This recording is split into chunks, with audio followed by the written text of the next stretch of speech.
Please welcome Esteban Valdez. Hi. Is this forward or backwards?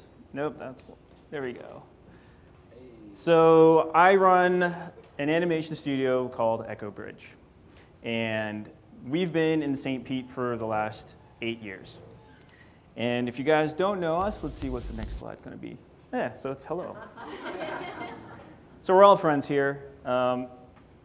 So you can call me Esteban if you want. You can call me Steve. You can come talk to me afterwards. I don't bite.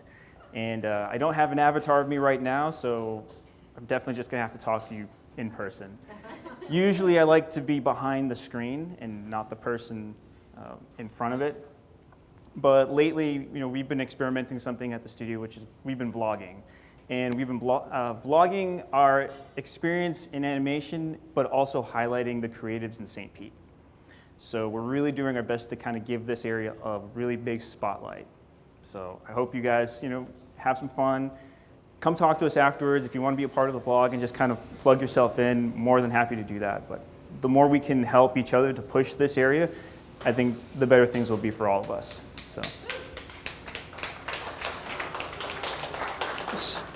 So yeah, funny enough, I got into animation and I started the studio, not because I loved it, but because I hate animation. And there's a few reasons. So the first one is that it's really, really, sorry, I try to control my language too. All right, fuck it. But it's a lot of fucking work. A lot of fucking work. We do everything 24 frames per second. It's a hand-drawn animation studio. So I can count them up, at least 1 out of 8 studios left in the United States that still does this. And we're a very small shop. But I started the studio out of just pure anger for the industry itself, because at this moment in my life, I've been working in animation for about 18 years. I've worked on a lot of television shows for Cartoon Network, Nickelodeon. I've done commercials for MTV. I've done music videos for a whole bunch of other people. I've been in studios mid-size where I was, one of 50 to large corporations where I was one of thousands. And the one thing that I do remember the most is how just weak, spineless, mediocre most of the content that was being done. It's put out there, and it's put out there not just for us, but for the kids that watch it, for anybody who loves animation. If you really take a moment to think about what animation is, how many of you, just by a show of hands, thought Disney when you hear animation? Okay. So that's usually the go-to. You think animation, you think Disney, you think Mickey Mouse and Orlando, but nobody really takes the time to stop and ask, what does animation mean? What does it actually look like? What is it all about? And personally, I've learned a lot of my life philosophy through animation. Animation is about the illusion of life. We create motion. Essentially, it's motion pictures. It's a trick. It's a game that we play on ourselves, where we make one image walk and talk. But not only that, when you're really good, when you're really at the top of your game, you can make them think. So it's not just a character, jokingly, hubbling around, but it's a character who walks, who thinks, and has a conscience of its own. And in a way, you get to kind of play God, because you really have total control over this individual that's on the page. And if they don't do things that you like, then you completely obliterate them. So, but part of the drive for me is that I really do love this medium, the art form itself. I think it's absolutely fantastic. I think it's also probably the highest echelon for artistic expression that we've ever achieved as human beings. And part of the reason I think that and believe that so dearly is because you take every aspect of life, politically, philosophically, religiously, scientifically, mathematically, everything down to poetry and music, and you combine them all into this one little format. It could be 10 seconds, it could be 10 hours. It could be one season, it could be one feature film. But you take everything that you've experienced and everything that you know, and you put it into this one format, and you release it out into the world, and that is your voice, that is your statement. And so when I look at the industry currently, the question I ask myself is, what the hell are we saying? What are we doing with this medium? This medium that, for all intents and purposes of this conversation, we pioneered for the most part. We engineered this. And for anybody who's a native Floridian, there's also some deep-rooted history in animation here as well. Not too long ago, about the mid-1940s, the Fleischer brothers opened their studio in Miami, Florida. And if you're not familiar with the Fleischers, they're actually one of the earlier engineers of animation technology. So shows like Popeye, Betty Boop, Bosco the Clown, Felix the Cat, Gulliver's Travels, a lot of that stuff happened here in Florida. And it's amazing that nobody talks about it. In the late 80s and 90s, Orlando had a boom in the animation world as well, where you had Nickelodeon opening up their studios, Disney opened up the studios, MGM. So there's a rich culture of animation, film production, just seeping. It's not just the humidity that's in Florida. So I hate the industry for what it is, and the more I talk with my colleagues who work at some of these very big, prestigious studios, and the more the horror stories I hear, I don't know, it drove me to do something different, which is where I started this company. I started this not because I love animation, what everybody's doing in, business-wise. I did it because it's just my statement of saying fuck you to the industry. Because really, the thing that I love about this, I'm doing things on my own.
So some of the work that we do, and that's been all done in St. Pete.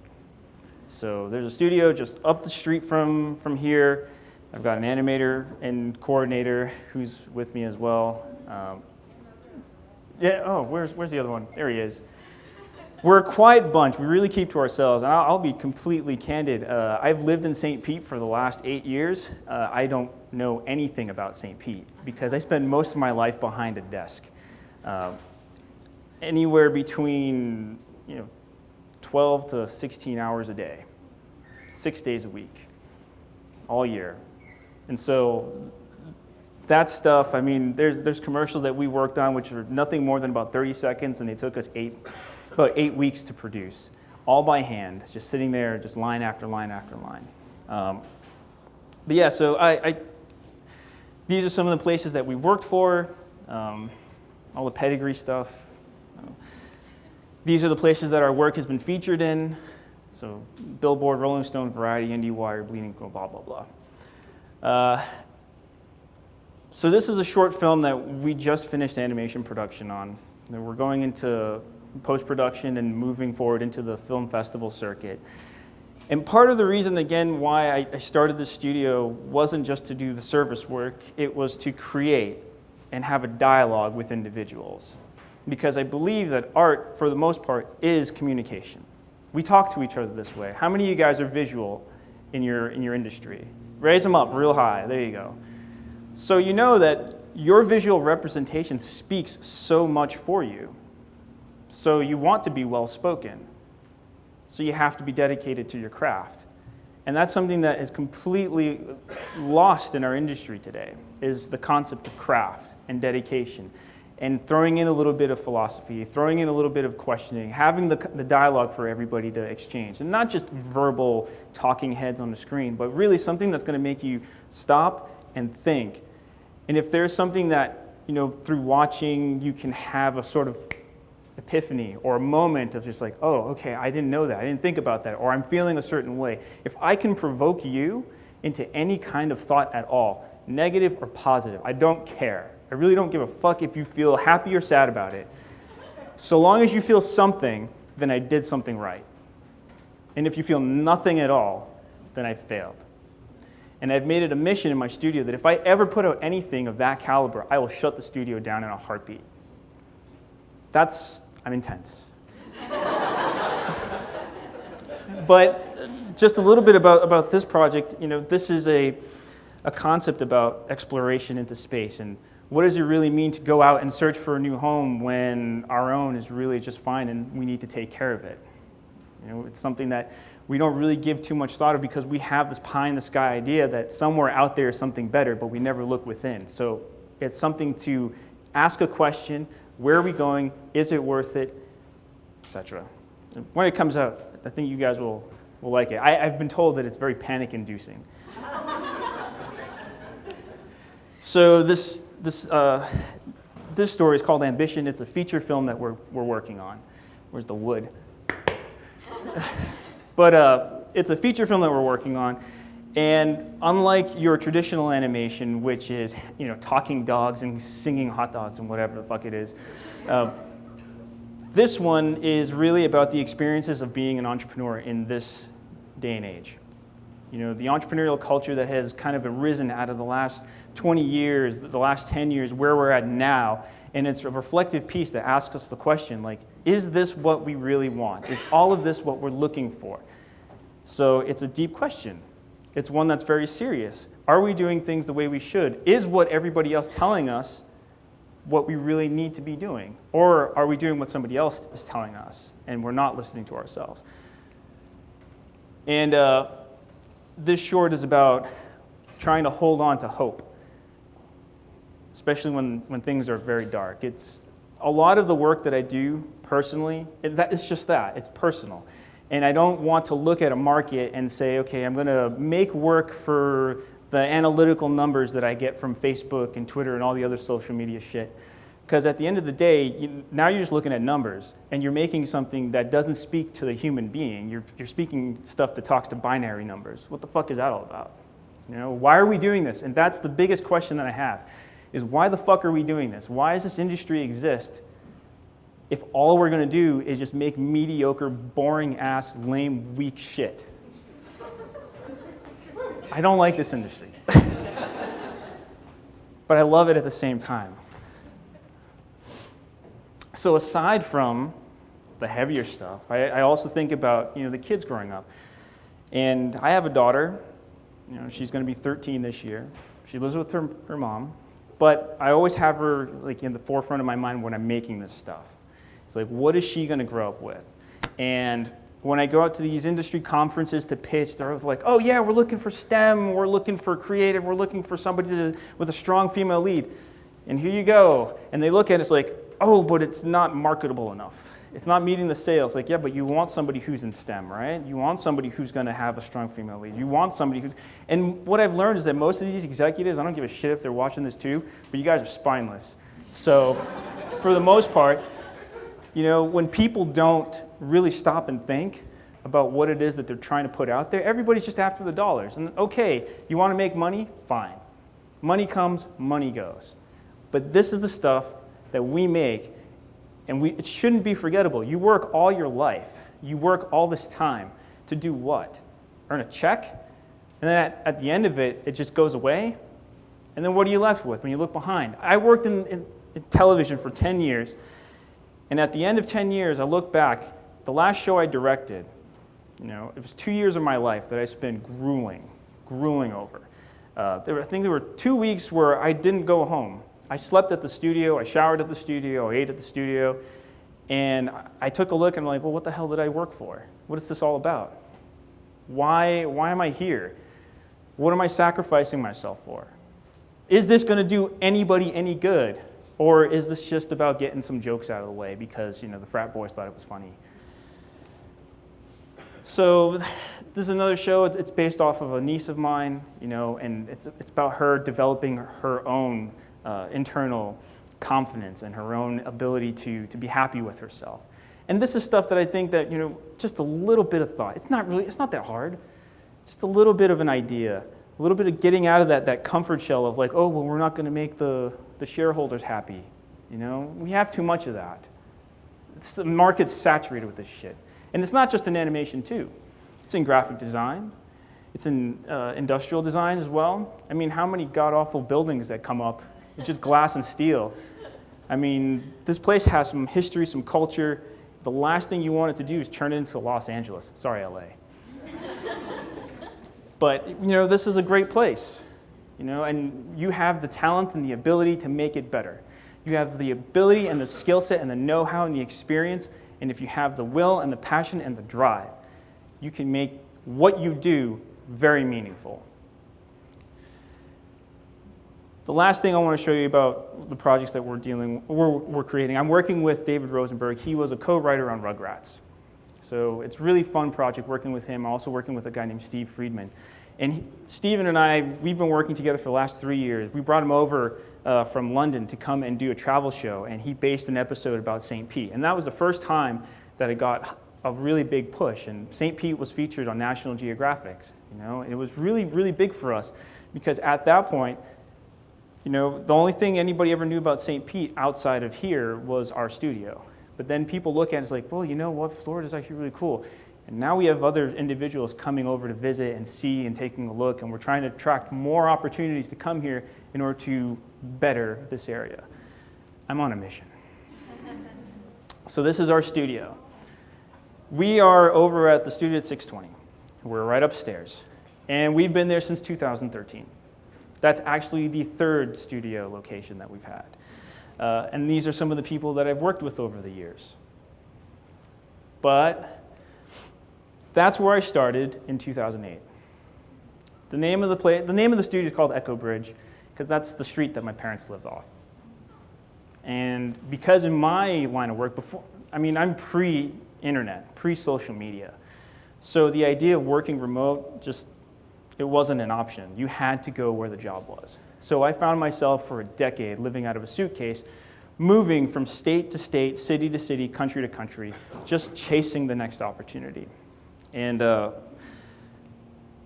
when I started Echo Bridge in Massachusetts, originally in 2008, that's all I had. There's a longer story behind this, but I'll give you the short version. And if you want to hear more about it, more than happy to have a brew with you or two. But I had been going through a difficult time when I was up in Canada directing the show. My visa had run out, and I was coming back to the States, and I started looking for opportunities again. And I started talking with the big boys, seeing about directing, seeing about storyboarding, seeing about producing, what's going to happen. This is in 2008, so I had saved up some money and decided, all right, well, visa's up, time to go back. And then by the time I was crossing the border, the economic situation happened, the crisis. Everything crashed. I lost a lot of money, and I was virtually broke. And I had nothing else to go on except my Cintiq and a laptop. Nobody was hiring. Nobody was giving me a chance. Even with the director credit under my belt, I couldn't crack any eggs on this one. So I said, fuck it, I'm going to do something myself. And I made a short film. I only had $200 to my name, but that was enough to get things going. And that short film eventually led back to here. I couldn't find something, and I was waiting for somebody to give me something. And then I realized that was the problem the entire time, is I was waiting for something to happen. And I think many of us kind of have that moment from time to time. It's like, well, geez, I wish if this thing was better. I wish other people would make this world a safer place. I wish, this bakery would make something tastier. I wish, I want. But if you can't find it, then you got to make it. In Massachusetts, we have this saying, make do, or make without. So I couldn't find a job. I couldn't get a job. So then I had to make it. And that's what I did.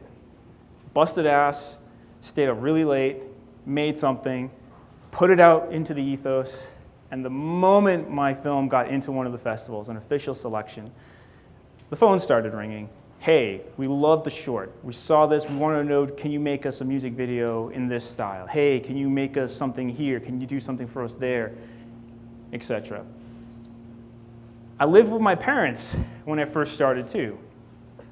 That's it. I really had nowhere else to go. I started this little studio in the corner of a room. It wasn't just a bedroom. We had moved down to Florida, during the crash because my parents lost everything. And so when they came down to Florida, finding opportunity again, we all had to cram in because I'm the oldest of four.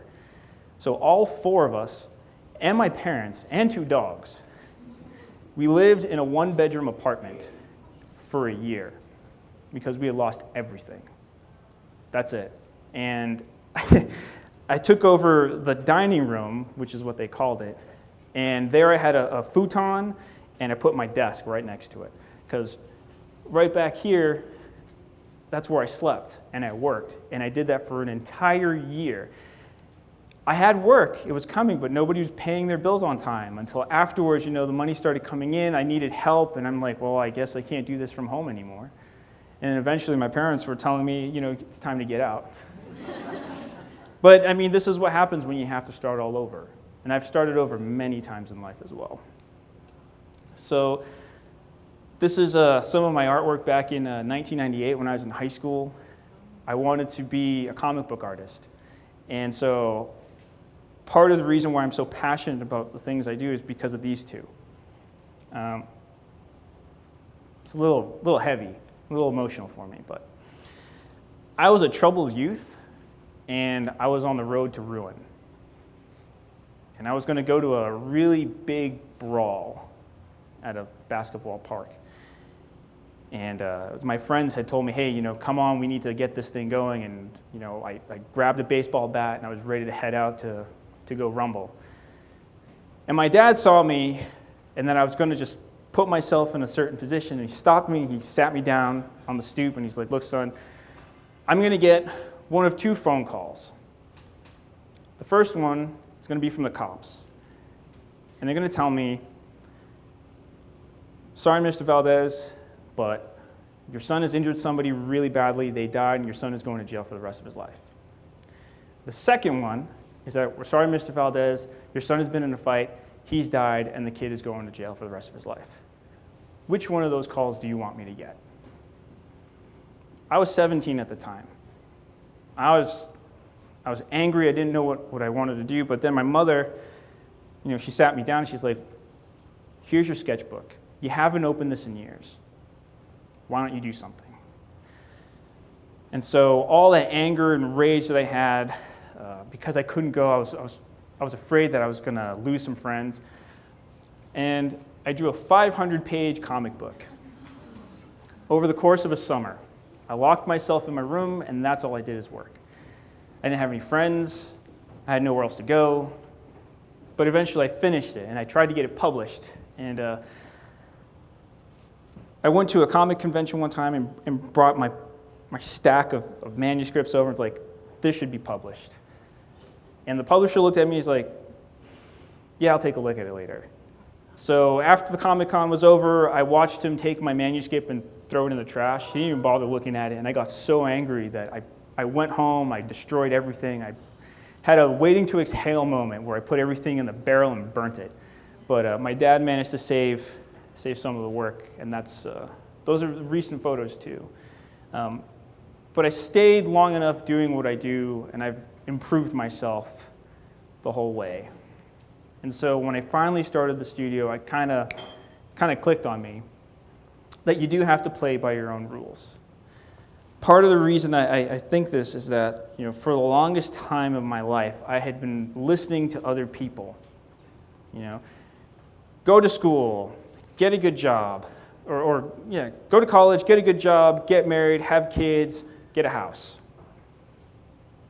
But you're telling this to like a 10-year-old, you're telling this to a 12-year-old, to a teenager who has no fucking clue what this is all about or why you should do it. And you don't understand. I hung out with friends who would always encourage me to do things that were not really to my benefit. I worked at jobs because that's what I was supposed to do. I was supposed to go work for these people. I was supposed to be in this industry. I was supposed to, that's the way it works, right? And then when I finally broke out, I'm just, this is just ridiculous. I've been living a lie the entire time. And starting the studio in Florida, of all places, many people are just like, you're really crazy to do this. Why Florida? What's there in Florida? Well, what we've got now. So just some thoughts about playing by your own rules. And again, you make them up as you go along. These are just some thoughts that I have about it.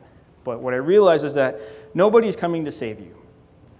Nobody's coming to rescue you. No one's coming to help you out. You can't make the world a better place until you make yourself a better person. End of story. We think that we can change the world outside of our own abilities, outside of ourselves. But we don't have enough self-awareness to look back and look and say, well, are we put together first? And that's what I realized with my life, is that it wasn't. It was a mess. It was a disaster, and I needed to fix it. So change yourself first. If you want to change anything in this world, start with yourself. The next one is just focus on the few. Because this was the problem, especially in the industry at large, is that they try to focus on everybody. Let's all be included in the conversation. Let's not say anything that's going to offend anyone. Let's not do anything that's going to put people off. Let's not try to rock the boat. But the only end result that you get when you're trying to appease everybody is mediocrity. And when you try to make everybody else happy, the last person you make happy is yourself. So focus on you. Make yourself happy. It doesn't mean be destructive. It doesn't mean, go out and drink yourself to oblivion. But it means taking care of yourself, working on what issues you have, making your life a more comfortable place, not being a blight on society, And then stop making excuses. Why can't you do the things that you want to do? Here's one. And we started vlogging. An animation studio sharing the sauce. Nobody does that. You can go online, you can look up on YouTube. The only thing you're going to get are these manufactured behind the scenes. And to this day, it escapes me the fact that nobody understands how animation works. At all. Why? So when we started vlogging, we were like, well, do we need a big camera? Do we need a good rigging equipment? Do we need some good audio? You don't need any of that shit. The only thing you need is some creativity, and I think that's what we all do, and just some determination to do something. It doesn't have to be perfect. It just has to get out there. You can worry about making it perfect later. So just stop making excuses and do the damn thing. It's the same thing when I do shorts or I work on client work. Sometimes you fall into that perfectionist trap. Just shut the fuck up and get to work. And the other one is just to embrace the fire. So a lot of that, what I mean by that is, there's an internal fear that you have about doing something. You don't know what it is, you don't know why. Maybe you're afraid to talk to this one person for whatever opportunity. Maybe it's to go out on a date. Maybe it's to start a business relationship. Maybe it's to ask for investment money. Maybe it's to make a pitch. Maybe it's just asking someone how the hell they did whatever the fuck they did. Or maybe it's even just telling somebody exactly how you feel. Because I think that's also important too. So if you feel yourself nervous, if you feel yourself feeling anxious, that's the fire within, and you just need to embrace it. And then once you get in there, realize that it's actually kind of fun to be in that area. I mean, I've had to do that quite a bit over the years, especially when it comes to firing people, comes to new business development, new ideas. Like, why not? Why not have a studio that shows you how it's done? Chefs do it all the time. Why can't we? Why can't you show somebody about your design studio? Why can't you show somebody about your sculpture? Why can't you show somebody about what you're working on? Why not? This is the time to do it. The last thing that I really have to say about this, or at least the thought, is keep learning how to play. The sad reality that I have to deliver sometimes when I do college talks is that the creative industry is the most oversaturated market, hands down. There are not enough doctors, there are not enough lawyers, there are not enough construction workers, there's not enough of the things that we need to build society and keep it running. Everybody wants to be a YouTuber, everybody wants to be a graphic designer, everybody wants to be a musician, a singer. Okay, great, that's fine. But if you're going to do it, you got to go through the fire, you got to go through the long haul. It's not just something that you are from 9 to 5. It's something that you are as an individual. Like, I'm an artist, through and through. Not just an animator, I'm an artist. I help people see themselves. I help, have conversations about what this world means. That's what art's supposed to be about. That's what being creative is supposed to be about, is a reflection on who we are. We can tell a society, where a society is based on the art that it produces, based on what we have around us. So if all we see is the same shit, where do we stand? You can just take a look by looking around. So, and the sad thing that I deliver to these kids is that because of this oversaturation in the market, the career span for many creative people is between 1 to 3 years. And then after that, people fall out and they say, I don't want to do this anymore. I want to do something else. My studio has been sort of a revolving door for those individuals, and I've watched them come in with a lot of talent and then burn out 6 months later, and then that's that. Or I've watched people in larger studios come in for 1 year, burn out, and go do something else. But if you want to do this, if you want to play the game, you got to stay in for the long haul. And you're going to have highs, you're going to have lows, but you just got to keep on going. And as you go, you continue to learn. In closing, so I'm a big follower of the Stoics. And Lucius Annaeus Seneca had this very profound quote that has sort of changed my life, especially in one of the darkest moments that I've had. And it's that, so long as you live, keep learning how to live. I'd like to add, so long as you continue to play, keep learning how to play. So long as you create, keep learning how to create. Thanks.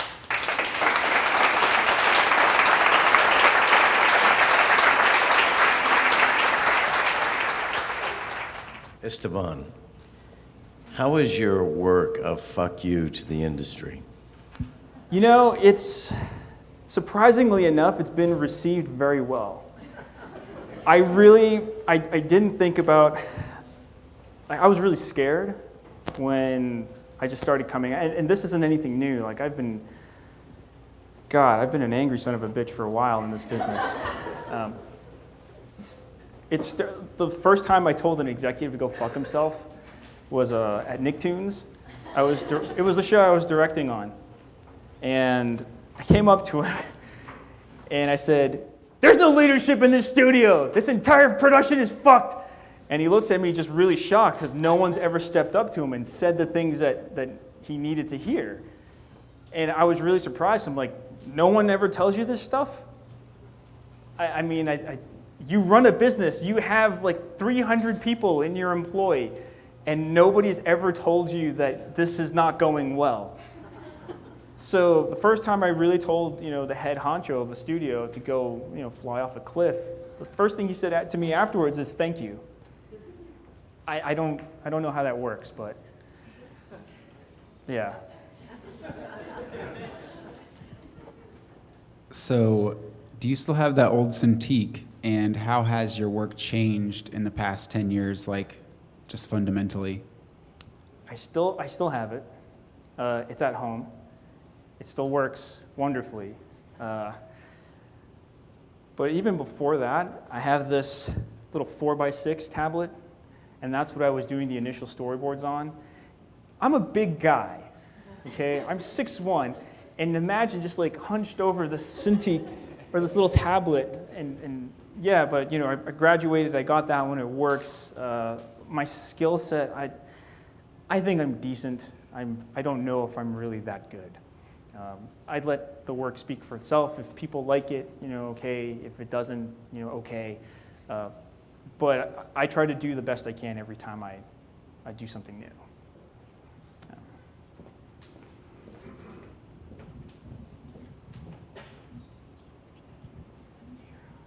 Hi.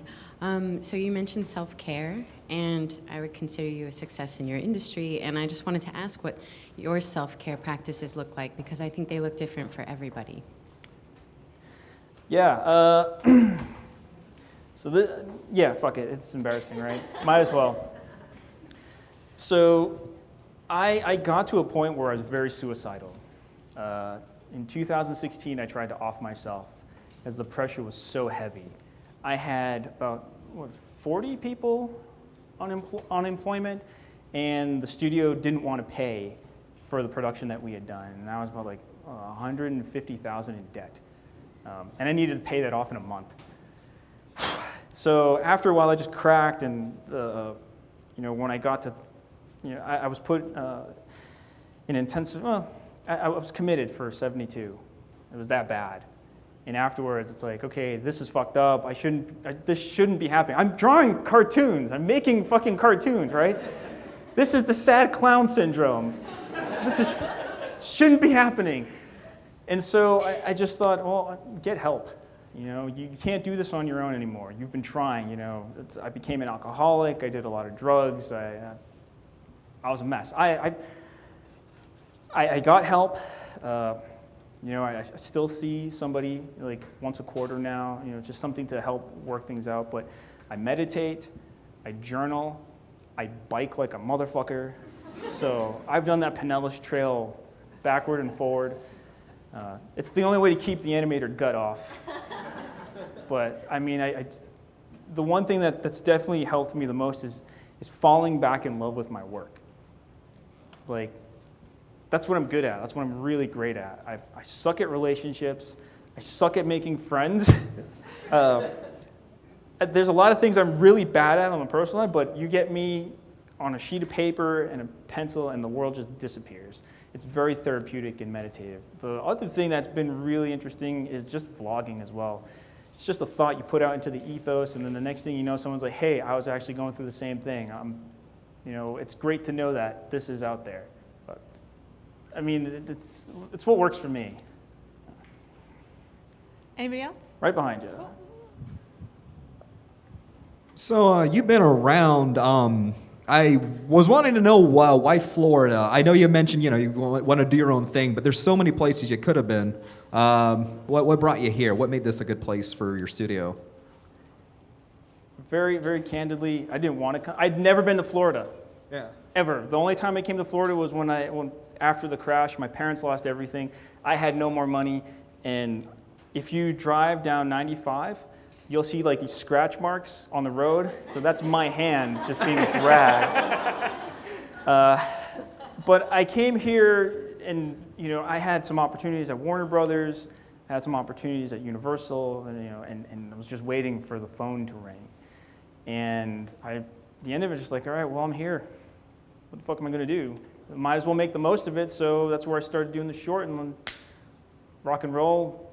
It's almost like night and day. It happened so quickly. I didn't even anticipate opening the studio. It just kind of happened. It just went. And then the more I worked and dealt with people here locally, the more I came to really love this area. Not just like it and it's okay, but I fucking love St. Pete. Like, this is a great town. I don't think anybody realized that. Oh, we realize it. I've been to LA, I've lived in LA, I've worked there, it fucking sucks. I don't care. We love you, LA chapter. It's fine, we really do. Don't lie to yourselves.